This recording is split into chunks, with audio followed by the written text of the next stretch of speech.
নমস্কার দর্শক বন্ধু, ঘরোয়া রান্নাঘরে তোমাদের সকলকে স্বাগতম। আজ শুক্রবার আমি চলে এসেছি আবারও একটি রেসিপি নিয়ে।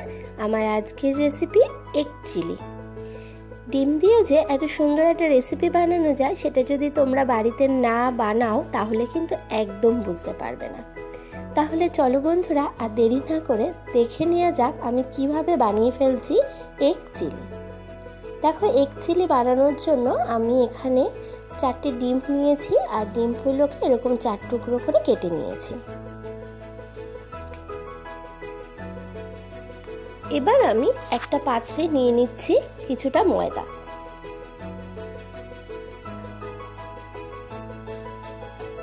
ময়দার ওপরে আমি ডিমের টুকরোগুলোকে এভাবে রেখে ওপর দিয়ে একটু ময়দা ছড়িয়ে দিয়ে এভাবে ঠিক মাখিয়ে নেব। এভাবে মাখিয়ে নিলে আমি যখন ডিমটা ব্যাটারে দেব তাহলে কুসুমটা বাইরে বেরিয়ে আসবে না। এই কারণেই আমি প্রত্যেকটা ডিমের টুকরোতে এভাবে ময়দা মাখিয়ে নেব।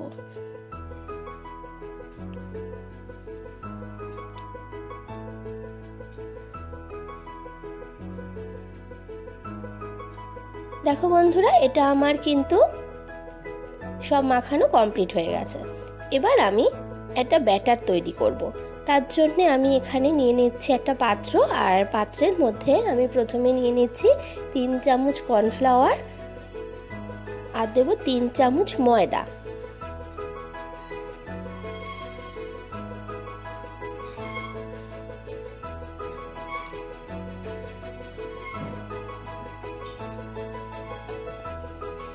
দিয়ে দেবো সামান্য একটু নুন,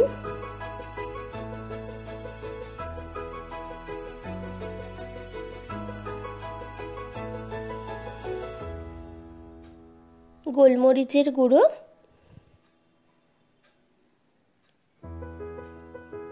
দেব আদা রসুন বাটা 1/2 চামচ মতো,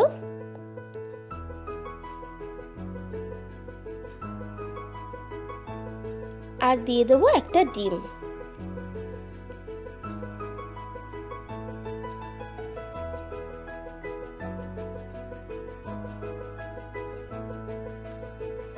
এবার আমি এটা খুব ভালো করে একটু মিশিয়ে নেব। আর মেশানোর সময় আমাকে লক্ষ্য রাখতে হবে যেন এর ভেতরে লামস না থাকে। আমার একটু জল প্রয়োজন হবে, আমি অল্প একটু জল দেব এর মধ্যে। খুব ভালো করে কিন্তু এটা মিশিয়ে নিতে হবে। আর এর ঘনত্বটা ঠিক এরকম হবে, মানে খুব পাতলাও না আবার খুব মোটাও না, ঠিক এভাবে এটা গুলে নিতে হবে। দেখো বন্ধুরা, আমার এটা রেডি হয়ে গেছে, ব্যাটারটা রেডি হয়ে গেছে। এবার আমি কড়াই বসিয়ে দিয়েছি আর কড়াইতে আমি তেলও দিয়ে দিয়েছি। এবার আমি এর ভেতরে ডিমটা ভাজবো কিভাবে সেটা একটু দেখিয়ে দিই। এই ব্যাটারের মধ্যে আমি একটা করে ডিম দেব আর এভাবে ব্যাটারটা মাখিয়ে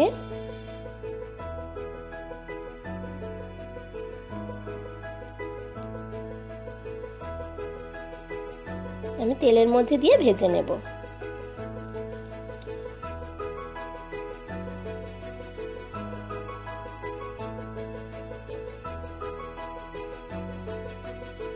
ঠিক এভাবে আমি প্রত্যেকটা ডিমের টুকরোকে ব্যাটারে মাখিয়ে ভেজে নেব।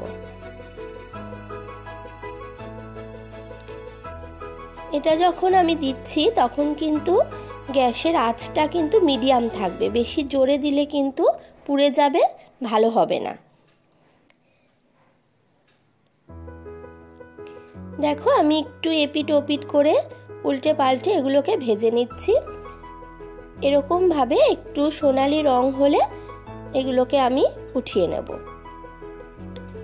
এগুলো আমার হয়ে গেছে ভাজা, আমি এবার এগুলোকে তুলে নিচ্ছি। সবগুলো কিন্তু আমি এভাবেই সুন্দর করে ভেজে নেব।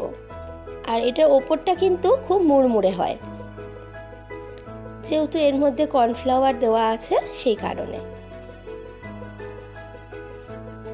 দেখো বন্ধুরা, আমার সব কটা ভাজা হয়ে গেছে। এবার আমি একটা বাটির মধ্যে নিয়ে নিচ্ছি সামান্য একটু জল,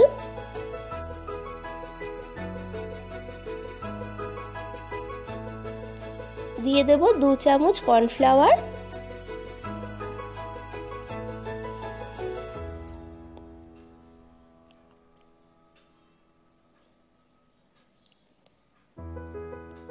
দু চামচ টমেটো সস,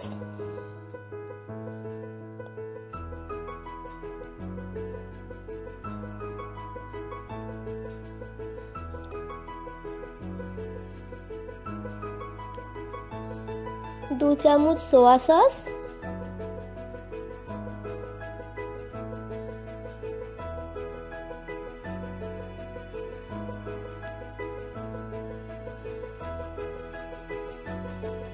दो चामच रेड चिली सॉस,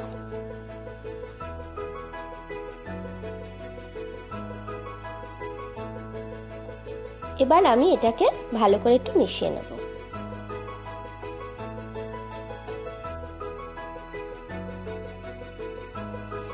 আমি দেখো এদিকে কড়াইটা বসিয়ে দিয়েছি, আর কড়াইয়ের মধ্যে আমি দিয়ে দেব তেল।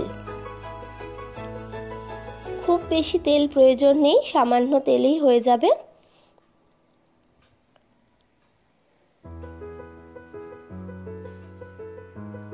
এবার আমি তেলটা গরম হলে এর মধ্যে দিয়ে দিচ্ছি আদা আর রসুন কুচি।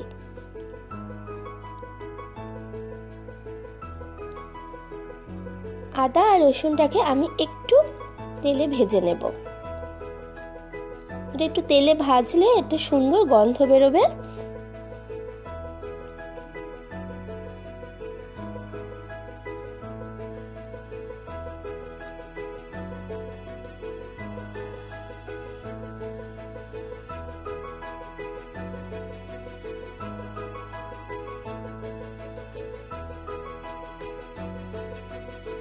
এবার আমি এর মধ্যে দিয়ে দেব কিউব করে কেটে রাখা পেঁয়াজ।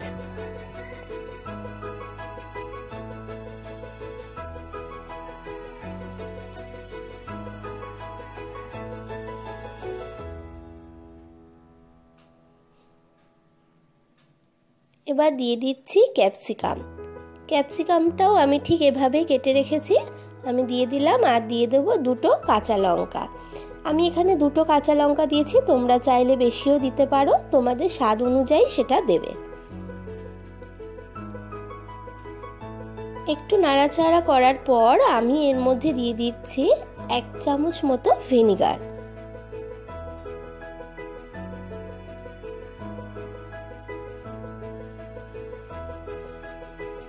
এবার আবারও আমি একটু এটা নেড়ে নিচ্ছি। একটু ভাজা ভাজা করব, খুব বেশি কিন্তু ভাজবো না, একটু সামান্য লাল হলে।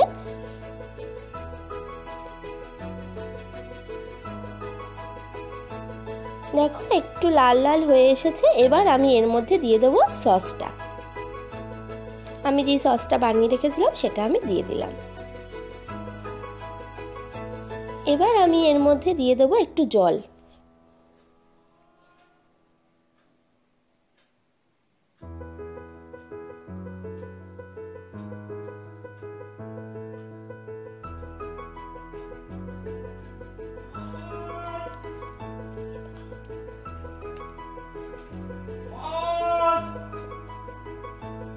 আমার আরেকটু জলের প্রয়োজন হবে, তাই জন্য আমি আরেকটু জল আমি দিচ্ছি এর মধ্যে। এবার আমি এর মধ্যে দিয়ে দেব পরিমাণ মতো নুন। নুনটা একটু দেখে দিতে হবে, কারণ সোয়া সস দিয়েছি, সোয়া সসে একটু নুন থাকে। এটা একটু নাড়াচাড়া করে নেব। এবার আমি এর মধ্যে ভেজে রাখা ডিমগুলো সব দিয়ে দেব।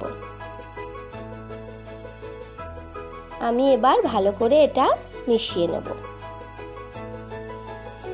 দেখো বন্ধুরা, আমার কিন্তু এগ চিলি কিন্তু একদম রেডি। আর আঁচটা কিন্তু আমি একদম কমিয়ে দিয়েছি। এটা তোমরা রাতে ডিনারে রুটি বা পরোটার সাথে খেতে ভালো লাগবে। আবার দুপুরেও তোমরা ফ্রাইড রাইস কিংবা জিরা রাইসের সাথেও খেতে পারো, খারাপ লাগবে না। তাহলে দেখলে তো বন্ধুরা কত সহজে আমি বানিয়ে ফেললাম এগ চিলি। আমার রেসিপি যদি তোমাদের ভালো লাগে প্লিজ একটা লাইক করে দিও, কমেন্ট করো, বন্ধুদের সাথে শেয়ার করো, আর আমার চ্যানেলটাকে সাবস্ক্রাইব করতে কিন্তু একদম ভুলো না। আজ তাহলে এই পর্যন্তই। তোমরা সকলে খুব ভালো থেকো। আবারও দেখা হবে আবার একটি রান্না নিয়ে। আজ এই পর্যন্তই। নমস্কার।